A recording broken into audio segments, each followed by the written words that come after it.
Hello cuties, welcome back to Johan's YouTube channel. అందరూ ఎలా ఉన్నారు? మేమైతే చాలా బాగున్నామండి. మీ అందరూ కూడా బాగుండాలని మనస్ఫూర్తిగా కోరుకుంటున్నాను. And this is the Saturday vlog అనమాట. చాలా చాలా బాగుంటుంది, ఫన్నీగా. ఎండింగ్ వరకు చూసేయండి, ఓకేనా? మన వ్లాగ్స్ నచ్చితే మాత్రం సబ్స్క్రైబ్ చేసుకొని లైక్ చేయండి, షేర్ చేయండి అండ్ కామెంట్ కూడా పెట్టేసేయండి. చాలామంది చూస్తున్నారు కానీ అస్సలు లైక్ చేయట్లేదండి. ప్లీజ్ డూ లైక్ అనమాట. ఇదైతే సాటర్డే వ్లాగ్. చాలా వర్క్ ఉందండి ఇంట్లో అయితే, ఫుల్ వర్క్ ఉంది. ఎందుకంటే నాకు 2 days బాగాలేదు కదా, వర్క్ అంతా పెండింగ్లో ఉండిపోయింది. అండ్ సాటర్డేకి అయితే ఫుల్ వర్క్ అనిపించేసింది అనమాట. ఇంకా ఈ సాటర్డే కూడా మనం నెగ్లెక్ట్ చేసామనుకో, వర్క్ చేయకుండా సండేకి పోస్ట్పోండ్ అయిపోతుంది. సండే ఈ వర్క్లన్నీ పెట్టుకున్నామనుకో ఇంట్లో డిష్మ్ అయిపోతుంది. సో అందుకని చెప్పేసి నేనైతే సాటర్డే ఎలా ఒకటి ఓపిక తెచ్చుకొని వర్క్ చేసుకుంటూ ఉన్నాను. అండ్ నాకు కొంచెం బాగాలేదని చెప్పేసి మా పక్కన అమ్మాయి అయితే, పాప మా అక్క నేను ఏమైనా హెల్ప్ చేయనా అక్క అని చెప్పేసి వచ్చిందండి. సో క్యూట్ అనమాట. అరే చెల్లి, చాలా థ్యాంక్ యూ సో మచ్ రా, హెల్ప్ చేసినందుకు. అండ్ చెప్తున్నాను కదండి, మన మంచితనమే ఎప్పుడైనా మనతో ఎప్పుడు ఉంటుంది అనమాట. సో ఏమో అది మన మంచితనము, లేకపోతే మన హెల్పింగ్ నేచరో, లేకపోతే ఏంటో అర్థం కాదు. కానీ నాకు ఎప్పుడు బాగోపోయినా ఎవరో ఒకరు నాకు హెల్ప్ చేస్తారండి. నాకు అదైతే చాలా నేను ఎప్పుడు వాళ్ళకి థ్యాంక్ఫుల్గా ఉంటాను. నాకు చాలా హెల్ప్ చేస్తూ ఉంటారు మా పక్కన వాళ్ళైతే.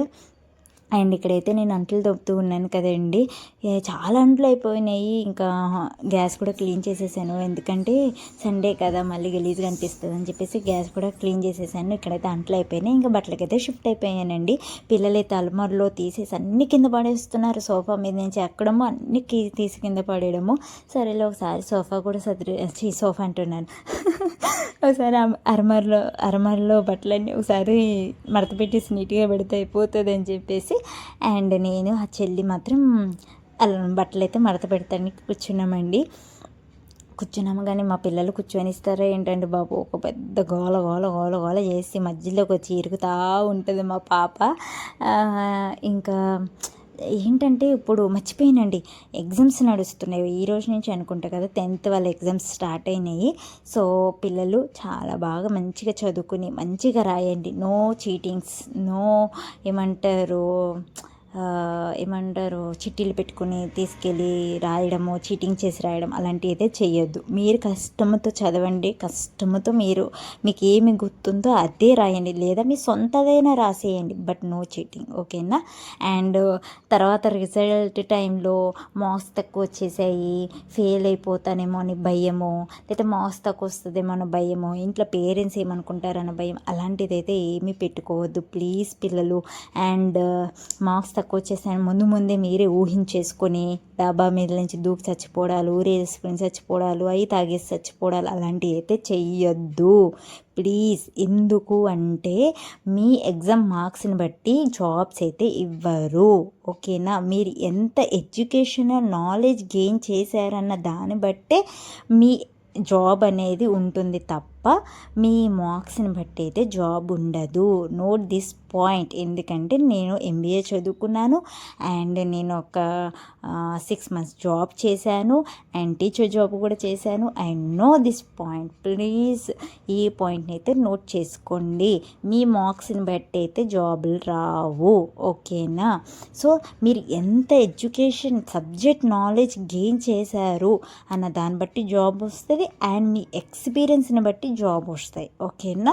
బట్ ఎవ్వరు కూడా చనిపోవడాలు, మార్క్స్ తక్కువ వచ్చేస్తానని భయపడి ముందే సూసైడ్ చేసుకోవడాలు, రిజల్ట్ వచ్చిన తర్వాత 1 మార్క్ తక్కువ వచ్చింది, 10 మార్కులు తక్కువ వచ్చాయి అని చెప్పేసి డిప్రెషన్లోకి వెళ్ళిపోయి మీరేదో ఊహించేసుకొని చనిపోవడాలు అలాంటివి అయితే చెయ్యొద్దు ప్లీజ్. నా సబ్స్క్రైబర్స్కి అండ్ వాళ్ళ పిల్లలకి నేను ఇస్తున్న ఈ మాటలు అనమాట. సో ఎవ్వరు ఇలాంటివి అయితే చెయ్యొద్దు. మేము కూడా చదువుకున్నాం, మేము కూడా ఫెయిల్ అయ్యాం, మాకు కూడా సబ్జెక్ట్లో మార్క్స్ తక్కువ వచ్చాయి, మళ్ళీ రిటర్న్ ఎగ్జామ్స్ రాసాము, మార్క్స్ గెయిన్ చేసుకున్నాము, నాలెడ్జ్ గెయిన్ చేసుకున్నాము, జాబులు చేసాము, పెళ్ళిళ్ళు అయిన పిల్లల కన్నా ఇప్పుడు మీకు చెప్తున్నాం, ఓకేనా? ఎవ్వరు కూడా అలాంటివి చేయొద్దు. అండ్ పేరెంట్స్ కూడా take care your childrens. And వాళ్ళు ఎలా చదువుతున్నారు ఏంటి వాళ్ళకి అర్థమవుతుందా లేదా అనేది కొంచెం ఎడ్యుకేటెడ్ పేరెంట్స్ అయితే కొంచెం కేర్ తీసుకోండి, స్కూల్కి పంపిస్తున్నా, ట్యూషన్కి పంపిస్తున్నా అని చెప్పేసి మీరు నెగ్లెక్ట్గా వదలొద్దండి. వాళ్ళకి ఏ సబ్జెక్ట్ అయితే టఫ్ అనిపిస్తుందో అది కూర్చొని మీరు కూడా ఇప్పుడు చాలా వచ్చేసాయి మనకి ఏంటి అందుబాటులో చాట్ జీపీటీ వచ్చింది, గూగుల్ వచ్చేసింది. కాబట్టి దాంట్లో కొడితే అది ఇన్ఫర్మేషన్ క్లియర్గా ఇస్తుంది.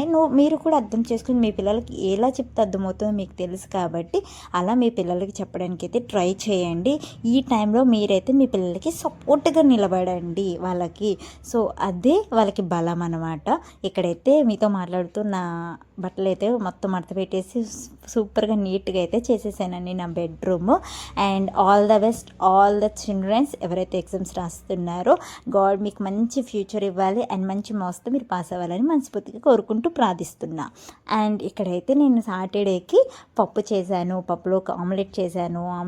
ఆమ్లెట్ అయితే చక్కగా రాలేదని అది ఫ్రై చేసేసాను. అండ్ ఊరగాయ పచ్చడి, అబ్బా ఏం కాంబినేషన్ అండి, సూపర్ కాంబినేషన్. అసలు ఎంత టేస్ట్ ఉందంటే పప్పులో గోంగూర వేసాను, గోంగూర పప్పు ఎంత బాగుందంటే పాపా సూపర్గా అనిపించింది ఆ రోజు మీల్ అయితే. అండ్ పిల్లలకి సాటర్డే రోజు బయటికి తీసుకుపోతే ఎలా ఎండ్ అయిపోతుందండి సాటర్డే, చెప్పండి అండి మీరు అంత అవ్వదు కదా. సో అందుకని చెప్పేసి సాటర్డే అయితే పిల్లల్ని బయటికి తీసుకెళ్తున్నాం, అది కూడా నైట్ 10 o'clock అండి.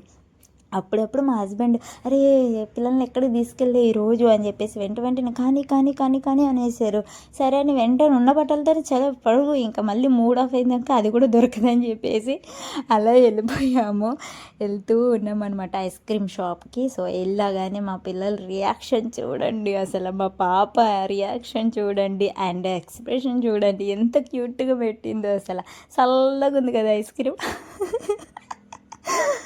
ఎంత క్యూట్గా. అసలు మా బాబు ఏదో తినాలో వద్దన్నట్టు తిన్నా కానీ మా పాప అయితే ఫుల్గా చిల్ చేసింది అనమాట ఐస్ క్రీమ్. అండ్ నేను కూడా ఫుల్గా ఎంజాయ్ చేశానండి ఐస్ క్రీమ్.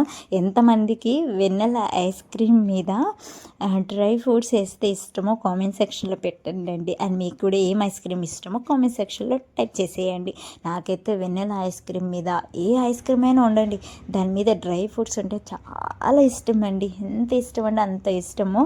సో అలా అంటే ఉట్టి ఐస్ క్రీమ్ తింటే ఏదో క్రీమ్ తిన్నట్టు అనిపిస్తుంది. అదే డ్రై ఫ్రూట్స్ వేసుకు తిన్నామనుకో ఐస్ క్రీమ్లో ఆ పన్ను కింద అది తాగుతూ ఉంటుంది కదండి, ఎంత బాగుంటుందో అసలు. ఆ ఫ్లేవర్ సూపర్ ఉంటుంది.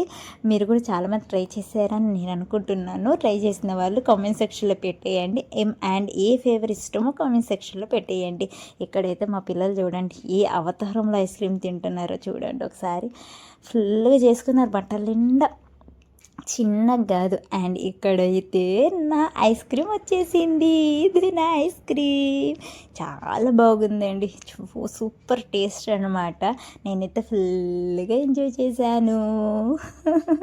సాటర్డే అయితే మాకు ఇలా అయిపోయింది.